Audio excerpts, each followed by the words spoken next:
All right, let's finish this first series on communication with a topic that when I first learned this, it was so extraordinary to me. It was so profound that it changed the way I communicate forever.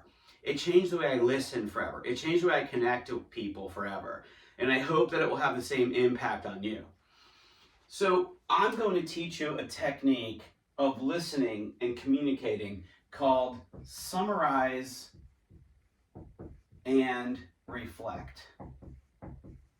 So if you're watching and you've had a seminar with me, a live seminar with me, you know how excited I get about this and how powerful it is. And also, to be honest, when you first try it, it's like a little awkward. It's like, oh, this is weird. But once you master it, you develop such a capacity for communication that it's like another level you never even knew was possible. So I'll teach you about this in just a moment. Let me set the stage, all right? So how did we get here? We've talked about in this series so far that communication fundamentally is premised on the idea, premised on the root word of communication, which was what? Remember? To commune, right? To commune. Communication, to commune. What does commune mean? Commune means to connect. There is no communication without connection. That's the fundamental premise of this understanding of communication. What does it mean to connect? It means that I have developed a power of listening, a power of self-awareness, where I recognize that I am a universe of meaning. I'm this world. You are a universe of meaning. You're that world, okay? So here I am, and here you are. Gotta love my stick figures, right? Here I am. And so what communication is really about is not for me to try to get my message over there to you, like make you listen to me, like I'm saying something's important. No, nobody cares because nobody has power to force anyone else to listen. So the key to communication is to create connection, which is to find a way to dissolve this barrier between you and other people and create one world, one zone, one space of communication. And when you try to do that, what you discover is you've got to be able to get into the other person's world. It's one of the most powerful points that you can learn from me. Get into the other person's world. How do you get into the other person's world? You have to be willing to listen from an empathic place, right? Empathic listening. Okay? What does that mean? It means I'm not listening to you for something. Like we usually listen to people for what we need to hear so we know what to do. Whether it's like someone's communicating a problem, we're like, okay, what is it that I need to hear so I can fix it so I can get on with my day or get on with my whatever I got to do. I'm not really listening to the other person. I'm listening for information. So by becoming aware of what you're listening for, are you listening for information or are you listening to the person, you can shift who you're being with someone so that you can actually get into their world, get into their experience, get into what are they saying with their words, what are they saying, but it's not with words, it's like with their tone or with their energy or emotion or intention or body language, like there's between the lines, what are they saying or behind the scenes. And then what is their experience? What's their emotion? What's their experience? What are they trying to convey that they don't even fully know is there? But because you're listening so keenly and so powerfully, you can pick up on the other person's experience. When you get all the way over here in the other person's world, you dissolve the boundary between you and the other person and you become one with them so that you can fully get what they're saying, who they are, okay? That's such a powerful thing, and that lives in the way you listen to people. Now remember, what got in the way of listening to people? Well, remember we discovered that between you and other people is a filter.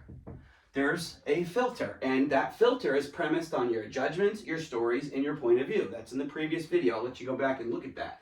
Our key as a powerful communicator is to be self-aware that we have a filter. We judge people a certain way. Oh, this person's not worth listening to. Oh, this person's a real gem. What an idiot. And so our judgment stops us from being able to get in the other person's world, to just be there with them without judgment, to really listen with who we're being, listen with our body, listen from our space, okay? You can't just listen with your ears. You got to listen with your heart too. So by being aware of the filter and erasing judgments, getting rid of your story, oh, this person's a waste of my time, why should I try? And getting out of your point of view, look, I don't care what you have to say, I care what I have to say. When you get into their point of view, you know what, it is important what they have to say, let me get over there to their point of view. Now you get rid of that filter, the listening filter, it's gone. And so now you are fully connected to the other person.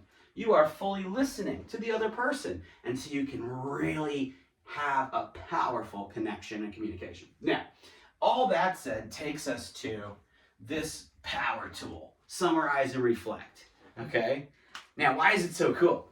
Well, it's really interesting, actually. Human beings love to hear themselves talk, right? People love to have the experience that someone else really listened, really got them, and they love it when you kick back to them a little bit of what they said, and if you can even give back to them how they're feeling, it's like you're like a magician, you're like a wizard, you're like the most valuable person that ever was, because you showed you really paid attention, you showed you really cared, and you showed you really understood. People love to feel understood because it gives them the experience of being, that they mattered in the universe. You know, we need that. We human beings want to feel known. We want to feel loved. And when you can really get who someone else is and what they're trying to share, and you can reflect it back to them, you will create such a level of connection like you've never had before. And that's what Summarize and Reflect is all about. Let's break it down. Okay? To summarize, what are you summarizing? To reflect, what are you reflecting? All right, remember that I said that people are communicating at there's different levels that they're communicating, okay? And this goes to how you're listening. People communicate with words. Yeah, you know what? My day wasn't so great. Kind of stressed, dude. I have all this work to do. The back room is a mess. I got to do that before I get out of here.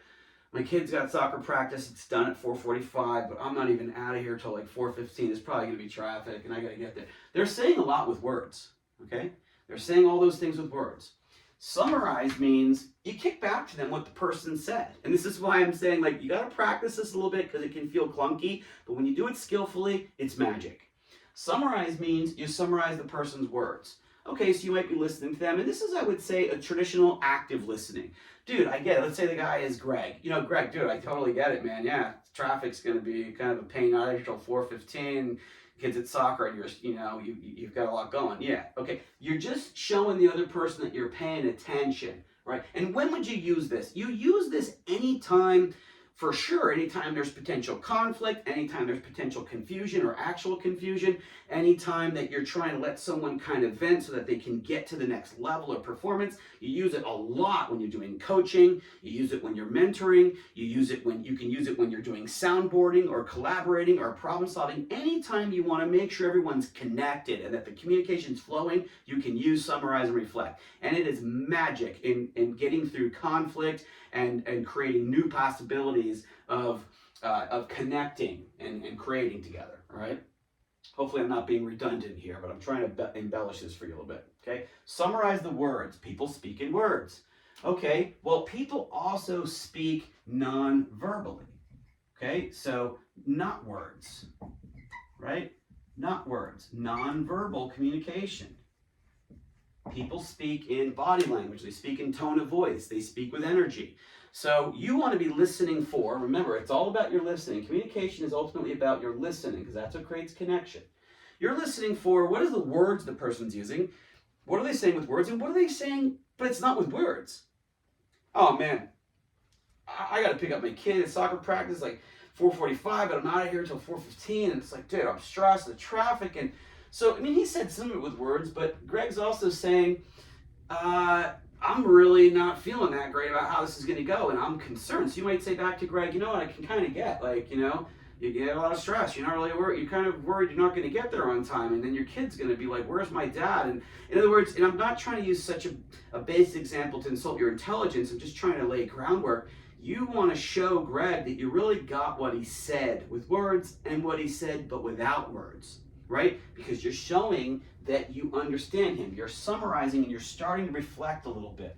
Now, the final point, okay, is the person's emotions and their experience. Emotions and experience. So to complete this, and maybe what's really happening for Greg is that there's something he's got to solve by the next day. And maybe he's trying to get some things off his chest so that he can get home and get to the computer and get it handled and get the report in by 8 a.m. because maybe there's a meeting that you both got to go to and he's just struggling. And so how can you help him as his teammate? Or if you're the leader, how can you help as the leader? So you can now summarize and reflect to clear the space for him. Because this person, Greg's got all this stuff in his space, so he can't focus, he can't collaborate, he can't make things move. So you can say, Greg, dude, I totally get it, man. I get it, man. Like your kid is going to be waiting on you. You're not out here till 4:15. You're completely stressed. You're concerned that there's going to be an issue at home tonight. You're not even sure you can get all the work done, and you're worried about making sure that this happens. That this meeting goes well tomorrow. Did I get it? And he's like, dude, I totally get it. And what's the benefit of that? At that moment that you fully receive what Greg is trying to say and what he's feeling and experiencing, you're going to clear the space for that other human being. So that person goes, you know what? Dude, I freaking got this, man. Like, it's cool. You know what? Let me just get this done. Boom. All of a sudden, Greg's mind is working perfectly. Get everything done. Gets there on time. Grabs the kid. Gets the work done. Shows me 8 a.m. Boom. Okay? Why? Because you gave power to this other person by getting into their world. Showing that you care, creating connection, and giving back a full communication. You weren't just listening for, okay, Greg, I know that you complain all the time. I'm kind of tired of hearing you complain. What is it that you are going to do or not do so I can freaking show up so we don't get screwed? Okay, so we have a good meeting. Like, you could be like that. That's not going to give any power to the other person. But by summarizing and reflecting, you give presence to the other person. You give power to the other person, which lets them perform at a higher level.